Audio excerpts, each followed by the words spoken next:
সামনে উপবিষ্ট নাটোর জেলার বিভিন্ন থানা থেকে আগত শ্রদ্ধেয় সম্মানিত শিক্ষক মণ্ডলী,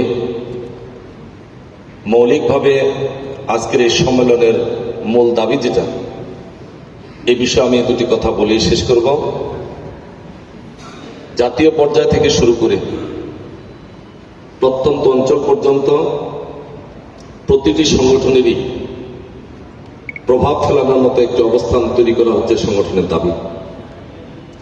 বাংলাদেশ জামাত ইসলামীর শ্রমিক কল্যাণ ফেডারেশন শ্রমিকদের সংগঠন জাতীয় থেকে শুরু করে প্রত্যন্ত অঞ্চল পর্যন্ত বিভিন্ন ইস্যুতে অধিকার আদায়ে যে পর্যায় পর্যন্ত ভূমিকা রাখে, দুর্ভাগ্যজনক হলেও সত্য, বাংলাদেশ শিক্ষক ফেডারেশন, আদর্শ শিক্ষক ফেডারেশন আমরা জাতীয় থেকে শুরু করে প্রত্যন্ত অঞ্চল পর্যন্ত যথার্থ ভূমিকা রাখতে ব্যর্থ। আমরা আশা করি আজকের এই সম্মেলন নাটোর জেলার একটি উল্লেখযোগ্য সম্মেলন হবে।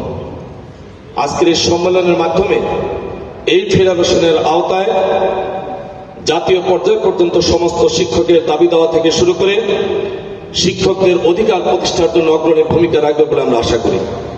আমরা আশা করি নাটোর জেলার সমস্ত শিক্ষক, স্কুল, কলেজ, মাদ্রাসা, কিন্ডারগার্টেন থেকে শুরু করে বিভিন্ন ক্যাটাগরির সাংগঠনিক কাঠামোতে রূপ দিয়ে আমরা আমাদের প্রতিটি থানাতে এই ফেডারেশনের কাজকে আগামী দিনে ইনশাল্লাহ অত্যন্ত শক্তিশালী একটি অবস্থানে তৈরি করব।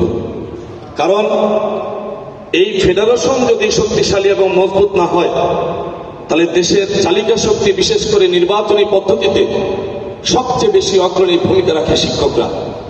আগামী দিনের দেশব্যাপী বৈষম্য বিরোধী জাতি গঠনে যে জাতীয় সংসদ নির্বাচন আসবে, অবশ্যই আওয়ামী লীগের একতরফা নির্বাচনের চেয়ে ব্যতিক্রম দেশ গঠনে, জাতি গঠনে এবং আগামী দিনের দেশকে নিরপেক্ষ নির্বাচনের জন্য এই শিক্ষকরা অবশ্যই একটা উল্লেখযোগ্য ভূমিকা রাখার মতো অবস্থানে আছি।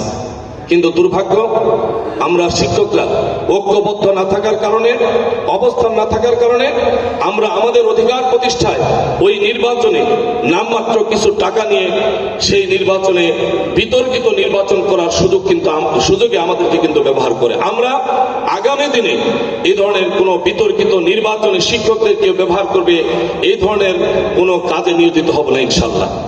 এই ফেডারেশন একই সঙ্গে আমাদের নিজস্ব অধিকার, আমাদের মধ্যে বৈষম্য, আমাদের যে জাতিগতভাবে বেতন থেকে শুরু করে বিভিন্ন ক্ষেত্রে আমরা যে নিগৃহীত অবস্থায় আছি, সে অধিকার প্রতিষ্ঠায় আমরা যথার্থ ভূমিকা রাখার জন্য আগামী দিনে উল্লেখযোগ্য ভূমিকা রাখবে আশাবাদ ব্যক্ত করে, সবার সুস্বাস্থ্য এবং দীর্ঘায়ু কামনা করে সবার কাছে দোয়া চেয়ে আমি আমার কথা এখানে শেষ করলাম। ওয়াখির দাওয়ানা আলহামদুলিল্লাহি রাব্বিল আলামিন। আসসালামু আলাইকুম ওয়া রাহমাতুল্লাহ।